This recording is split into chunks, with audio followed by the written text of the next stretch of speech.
7 mois de combat à Barmout, pourquoi cette bataille est-elle devenue si symbolique? Analyse dans ce journal.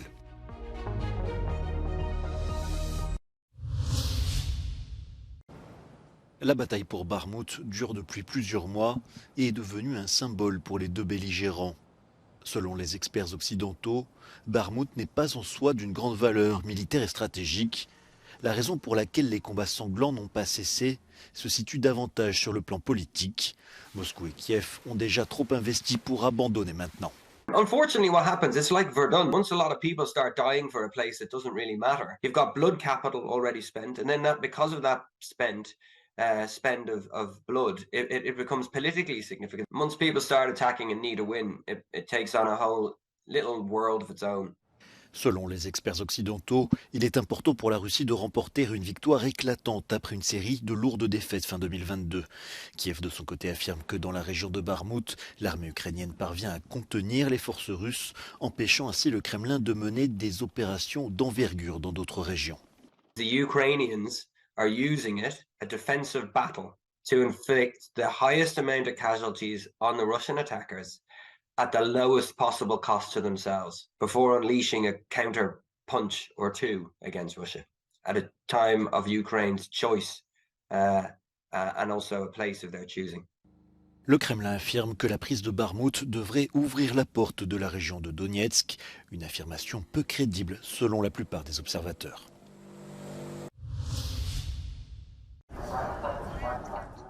Nouvelle manifestation anti-gouvernementale en Moldavie ce dimanche.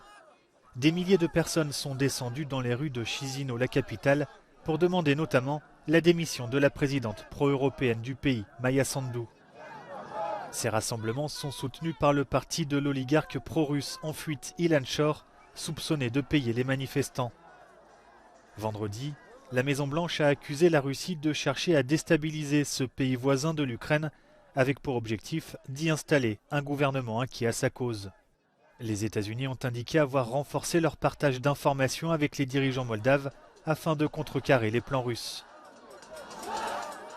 Ce dimanche, la police moldave a annoncé avoir arrêté les membres d'un réseau soutenu par Moscou, dont le but était de déstabiliser la Moldavie via des manifestations.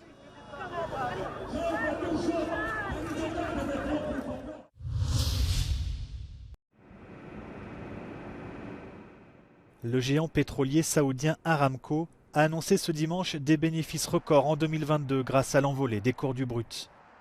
La compagnie, détenue en grande partie par l'État saoudien, a dégagé un bénéfice net de plus de 160 milliards de dollars l'année dernière, soit une hausse de 46% en un an.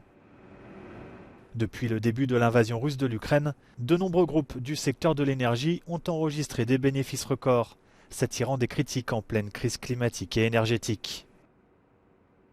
La secrétaire générale de l'ONG Amnesty International, Agnès Callamard, a regretté que ces bénéfices proviennent de dérivés des combustibles fossiles, principal moteur de la crise climatique. Ajoutant que ces profits ont été engrangés dans une année marquée par les crises du coût de la vie et énergétique résultant de l'agression russe contre l'Ukraine.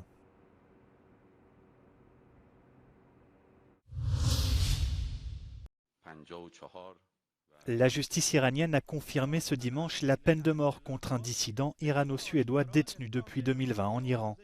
Habib Shab est présenté comme le chef du mouvement arabe de lutte pour la libération d'Avaz, un groupe considéré comme terroriste par les autorités iraniennes. La Suède, dont il est citoyen, a engagé sans résultat des démarches pour lui offrir une aide consulaire. L'Iran ne reconnaît pas sa double nationalité. Lundi dernier, la justice iranienne a condamné à mort 6 autres hommes accusés de faire partie de ce même groupe.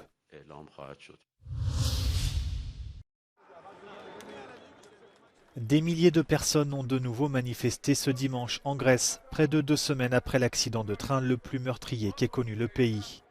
À l'appel de plusieurs syndicats et partis politiques, quelques 12 000 manifestants se sont rassemblés à Athènes près du Parlement et 5 000 sont descendus dans les rues de Thessalonique, la deuxième ville du pays, selon le décompte de la police.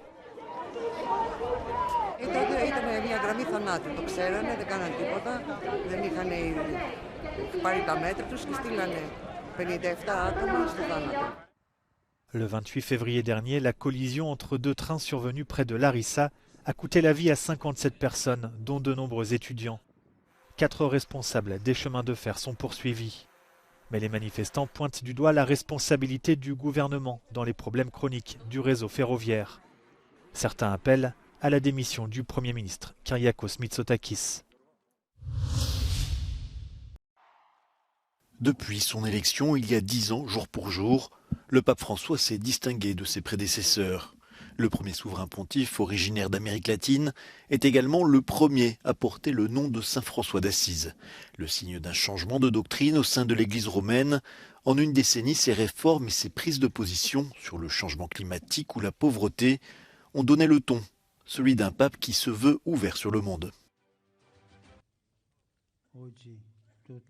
Durante i 10 anni di Bergoglio noi abbiamo assistito alla più grande redistribuzione di potere tra città, nazioni e continenti nella storia della Chiesa contemporanea.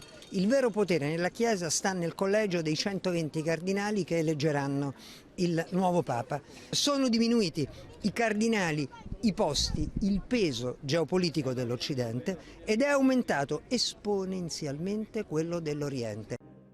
Pourtant, au sein du monde catholique, le pape François est loin de faire l'unanimité. Pour ses détracteurs, malgré son image d'homme de dialogue, il a imposé à marche forcée une libéralisation de l'Église qui n'est pas du goût de tout le monde. Nella Chiesa ci sono sempre state destra e sinistra, conservatori e progressisti, però si è sempre arrivato a una sintesi che in qualche modo riusciva a contenere tutto quanto.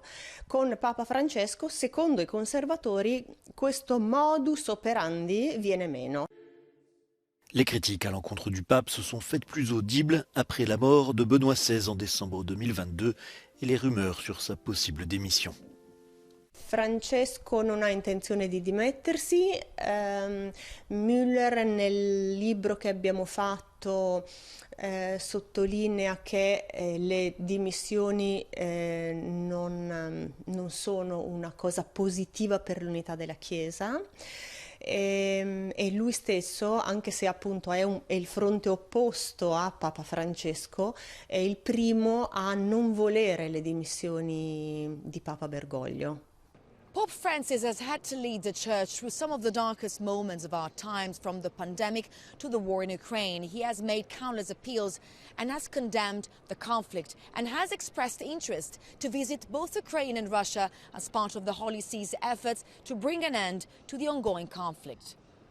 Giorgia Orlandi for Euronews in the Vatican City.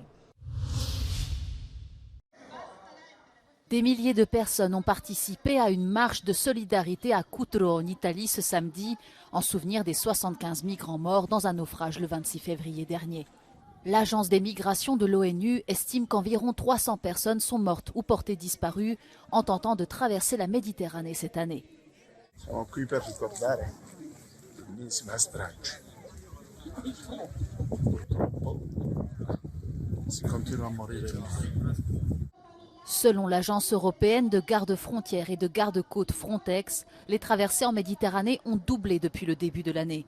12 000 personnes ont risqué leur vie sur cette route dangereuse ces 2 derniers mois, avec un chiffre record de 7 000 traversées au mois de février. La première ministre italienne Giorgia Meloni a réaffirmé la détermination de son gouvernement à lutter contre l'immigration clandestine et les passeurs.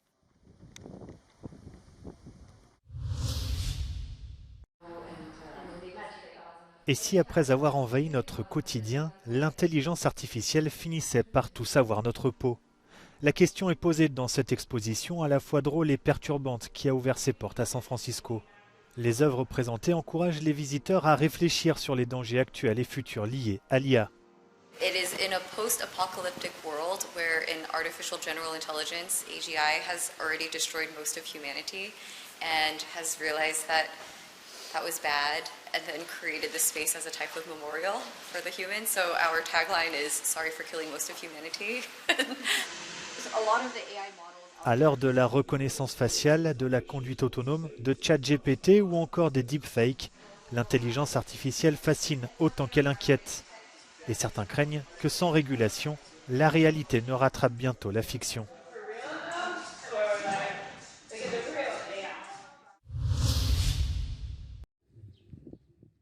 L'un des volcans les plus actifs au monde, le Merapi, est entré en éruption. Les bâtiments et les champs de plusieurs villages du centre de l'île de Java en Indonésie ont été recouverts de cendres. Aucune victime n'a été signalée dans l'immédiat, a indiqué l'agence indonésienne de gestion des catastrophes. Selon l'observatoire du volcan, le nuage de cendres pourrait atteindre 3000 mètres au-dessus du sommet. La dernière éruption majeure remonte à 2010. Plus de 300 personnes avaient alors trouvé la mort et 280 000 habitants avaient dû être évacués.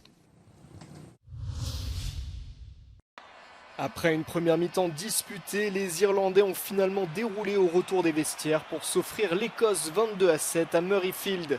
Cette victoire sans le bonus offensif laisse une chance infime aux Bleus de conserver leur couronne suite à l'humiliation historique infligée à l'Angleterre à Twickenham sur le score de 53-10.